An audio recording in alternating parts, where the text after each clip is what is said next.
Good morning, students. Hope all of you are fine. Okay. Today, at first, I'll ask you what is a sentence. Okay. I hope আমরা সবাই জানি যে sentence কাকে বলে তার definition আমরা জানি, right? The definition of a sentence can be like this: a word or a group of words arranged in a proper syntactical or systematic order having a clear meaning or complete sense is called a sentence, right?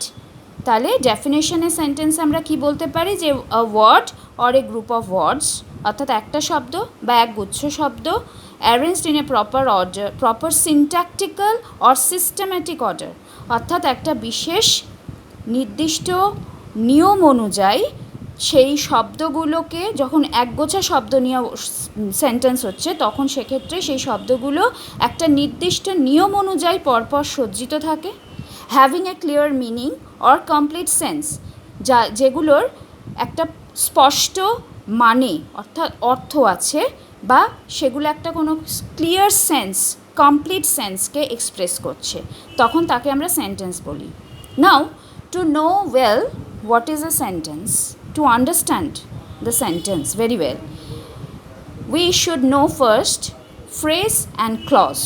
Okay, what is phrase and what is clause? At first we should know this. Okay, now today we will know what is a phrase and what is a clause. So what is a phrase? Phrase bolte amra ki bujhi? A phrase is a group of words. Okay, সেই again সেন্টেন্সেরই মতন সেন্টেন্সে আমরা বলেছিলাম ইট is a group of words, similarly phrase is also a group of words, okay, that does not make a complete sense. আমি সেন্টেন্সে বলেছিলাম যে sentence group of word, কিন্তু এটা একটা কমপ্লিট সেন্স ক্রিয়েট করছে, এই যে having a clear meaning or complete sense সেন্টেন্সের ক্ষেত্রে, কিন্তু এটাও এক গ্রুপ অফ ওয়ার্ডস হতে পারে বা সিঙ্গেল ওয়ার্ড হতে পারে। কিন্তু আমি যখন ফ্রেজ বলছি তখন হয়ে গেল যে phrase is a group of words that does not make a complete sense and does not contain any subject, predicate or a finite verb of its on. এখন আমরা সবাই জানি যে সেন্টেন্স মাত্রই তার একটা সাবজেক্ট থাকে, একটা প্রেডিকেট থাকে, অর্থাৎ বাংলায় যেটাকে বলি আমরা উদ্দেশ্য এবং বিধেয়। সিমিলারলি সেন্টেন্সের ইংরেজিতে আমরা ওই উদ্দেশ্যকে বলি সাবজেক্ট অ্যান্ড প্রেডিকেট অর্থ বিধেয়। এগুলো এক্সপ্রেস থাকতে পারে বা আন্ডারস্টুড, অর্থাৎ হয় এগুলো স্পষ্টভাবে বলে দেওয়া থাকে অথবা বুঝে নিতে হয়। But A phrase is used as a single part of speech. Part of speech আমরা কাকে বলে জানি। পার্ট অফ স্পিচ বলতে আমরা বুঝি যে বিভিন্ন ধরনের শব্দ, different kinds of words are called parts of speech. তো সাধারণত there are 8 kinds of parts of speech, এগুলো আমরা সবাই জানি। তো এইখানে এই phrase actually part of speech হিসেবেই ব্যবহার করা হয় এগুলোকে একটা বাক্যের মধ্যে, এদের ফাংশন। তার মানে আমরা কি বুঝলাম? ফ্রেজ হচ্ছে এ গ্রুপ অফ ওয়ার্ডস, একগোছা শব্দ, that does not make a complete sense, যাদের কোনো কমপ্লিট সেন্স নেই, and does not contain any subject, predicate or a finite verb of its own, expressed or understood. Okay, কোনো রকমভাবেই এর subject থাকে না, প্রেডিকেট থাকে না, ফাইনাইট ভার্বও থাকে না। ফাইনাইট ভার্ব অর্থাৎ সমাপিকা ক্রিয়া থাকে না। সমাপিকা ক্রিয়াকে আমরা কি বলি? বাক্যের সবথেকে প্রয়োজনীয়, সবথেকে গুরুত্বপূর্ণ অংশ। আচ্ছা, now look at this examples. Come at once, he came to see me, she was at the point of death. এইখানে আমরা দেখতে পাচ্ছি যে অ্যাট ওয়ান্স, এখানে কতগুলো শব্দকে বা শব্দগুচ্ছকে আমি সার্কেল করেছি, অর্থাৎ এইগুলো দ্বারা একগুচ্ছ শব্দ, যেটা আমি প্রথমেই বলেছি ফ্রেজের ডেফিনেশনে, is a group of words, অর্থাৎ শব্দগুচ্ছ। But does not make a complete sense, অর্থাৎ আমি যদি বলি অ্যাট ওয়ান্স, এক্ষুনি কি কোনো কমপ্লিট সেন্স হচ্ছে না। বা টু সি মি, আমাকে দেখতে কি, সেটারও কোনো কমপ্লিট সেন্স মানে ক্লিয়ার হচ্ছে না মিনিংটা। ঠিক সেরকমভাবে at the point of what, আমি কোনো কিছু এখানে এইটুকু শুধু শব্দগুচ্ছের মাধ্যমে আমি কোনো কিছুই ক্লিয়ারলি বলতে পারছি না। এবং এগুলোকে যদি আমি ভাঙি তাহলে আমি দেখতে পাবো এখানে কোনো রকম কোনো সাবজেক্ট, প্রেডিকেট এবং ফাইনাইট ভার্ব কোনো কিছুই নেই।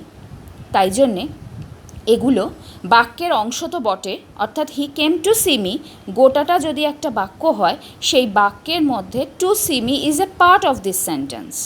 At once, come at once total একটা sentence, and at once is the part of this total sentence. Okay, she was at the point of death, it is the total sentence, and at the point of death is the part of this bigger sentence. তাহলে এগুলো হচ্ছে সবই group of words part of a bigger sentence but does not make a complete sense and does not contain any subject, predicate or finite verb of its own expressed or understood।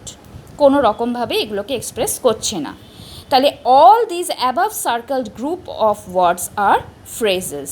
ওকে, আমরা তাহলে বুঝলাম কি এই ওপরের সবগুলোই হচ্ছে এক একটা phrases। তাহলে আমি বলেছিলাম যে সেন্টেন্স বুঝতে গেলে আমাদের ফ্রেজ এবং ক্লজ দুটো সম্পর্কেই ভালোভাবে ধারণা থাকতে হবে। Then what is a clause? Clause কাকে বলছি? Clause is basically a group of words. ঠিক যেমন আমি ফ্রেজে দেখলাম আ গ্রুপ অফ ওয়ার্ডস, সেন্টেন্সে দেখলাম আ গ্রুপ অফ ওয়ার্ডস, ক্লজেও আমি দেখতে পাচ্ছি a group of words. Okay, having a subject, a predicate and a finite verb of its own. Okay, here is the difference between a clause and a phrase. Phrase আর ক্লজের মধ্যে main ডিফারেন্সটা কি? যে ফ্রেজের ক্ষেত্রে subject, predicate আর finite verb থাকছে না, কিন্তু ক্লজের ক্ষেত্রে একটা সাবজেক্ট, একটা প্রেডিকেট এবং একটা finite verb of its on থাকে। কিন্তু ফ্রেজ আর ক্লজের মধ্যে সব থেকে বড় মিল কোথায়?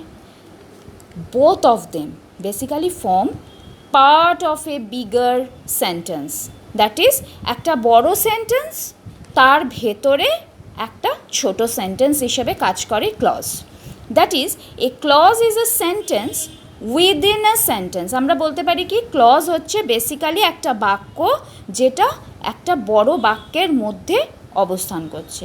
যেমন আমি যদি বলি I know that he is ill, আমি জানি যে সে অসুস্থ, তাহলে আই নো একটা part, that he is ill another part. এখানে আমরা সবাই দেখতে পাচ্ছি যে এখানে একটা সাবজেক্ট আছে, প্রেডিকেট আছে এবং একটা ফাইনাইট ভার্ব আছে।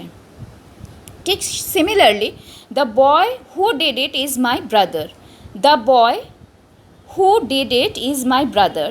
এখানে যদি আমি ভেঙে দিই পুরো সেন্টেন্সটাকে, তাহলে the boy is my brother একটা sentence, who did it another sentence. Here who did it is also a sentence কারণ এখানে আমি দেখতে পাচ্ছি একটা সাবজেক্ট আছে, একটা প্রেডিকেট আছে অ্যান্ড একটা ফাইনাইট ভার্ব আছে। আবার আমি যখন বলছি I went after he had গান, সেখানেও আমরা দেখতে পাচ্ছি আই ওয়েন্ট একটা পার্ট, আফটার হি হ্যাড গান আরেকটা পার্ট। এবং এখানে আমি দেখতে পাচ্ছি এই আফটার হি হ্যাড গান এই পোর্শনটা তো আমি দেখতে পাচ্ছি যে এখানে একটা সাবজেক্ট আছে, একটা প্রেডিকেট আছে এবং একটা ফাইনাইট ভার্ব আছে।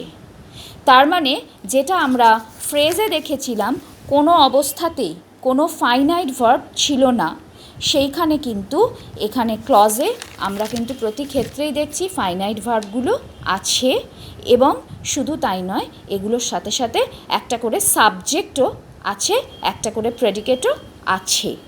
ওকে, তাহলে এইটাই হচ্ছে ক্লজ আর ফ্রেজের মধ্যে তফাৎ।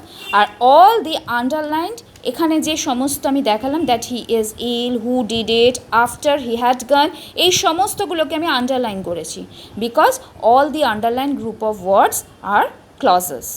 ওকে, নাও এখানে একটা কোয়েশ্চেন আসতে পারে যে হি ইজ ইল, আমি এই কথাটা বললাম, তাহলে এটা একটা সেন্টেন্স, তাহলে এটা কি একটা ক্লজ হবে? না, হি ইজ ইল একটা ক্লজ হবে না। কেন? Because it is a single simple sentence, standalone sentence. Okay, কেননা আমি বলেছিলাম আগে যে ক্লজ হচ্ছে a sentence within a sentence, but here it is a single sentence, একটি মাত্র সেন্টেন্স। এখানে একের বেশি কোনো সেন্টেন্স কোনো রকমভাবেই এক্সপ্রেসড বা আন্ডারস্টুড কোনো রকমভাবেই আমরা দেখতে পাচ্ছি না। তো সেই জন্যে হি ইজ ইল এটা একটা single simple standalone sentence. Okay, I know that he is ill, এটা হয়ে গেল একটা ক্লজ। এটা মিনিমাম 2 ফাইনাইট ভার্বস আছে, সেটা কিভাবে আমরা সেটা পরে দেখব। ওকে, আবার I know about his illness. What about his illness, এখানেও আমরা দেখতে পাচ্ছি আই নো একটা পার্ট, অ্যাবাউট হিজ ইলনেস আর একটা পার্ট, যেখানে সাবজেক্ট প্রেডিকেট নেই কিন্তু এবং ফাইনাইট ভার্বও নেই, কিন্তু একটা বড় সেন্টেন্সের পার্ট ফর্ম করেছে অ্যাবাউট হিজ ইলনেস। তাই এইটা হয়ে গেল আমার একটা ফ্রেজ। আর ওপরেরটা I know that he is ill, এইখানে দ্যাট হি ইজ ইল একটা পার্ট, আই নো আর একটা পার্ট। তার মানে একটা সেন্টেন্স হচ্ছে আই নো, আমি আই নো বলে ছেড়ে দিতেই পারি, সো এটা একটা sentence. And that he is ill এটাও আরেকটা সেন্টেন্স পার্ট ফর্ম করছে। তো হি ইজ ইল যখন আরেকটা সেন্টেন্স, তখন এখানে একটা সাবজেক্ট, একটা প্রেডিকেট, একটা ফাইনাইট ভার্ব আমরা দেখতে পাচ্ছি। তার মানে এটা একটা ক্লজ হয়ে গেল। ওকে, তাই এক্ষেত্রে আমরা বলতে পারি যে single sentence is when a single sentence it is simple, যেখানে কোনো রকমভাবে কোনো সাবজেক্ট প্রেডিকেট কিছুই ইদার আন্ডারস্টুড অর এক্সপ্রেসড কোনো রকমভাবেই বোঝা যাচ্ছে না, তখন সেটাকে আমরা বলছি যে শুধুমাত্র sentence, not a clause or not anything like that. কিন্তু যখন আমরা দেখছি যে একটা সেন্টেন্সের মধ্যে একগুচ্ছ শব্দ যাদের কোনো রকমভাবে কোনো সাবজেক্ট প্রেডিকেট বা ফাইনাইট ভার্ব নেই এবং তাদের কোনো কমপ্লিট ক্লিয়ার মিনিং নেই, সেই ক্ষেত্রে সেটা হয়ে গেল আমাদের ফ্রেজ।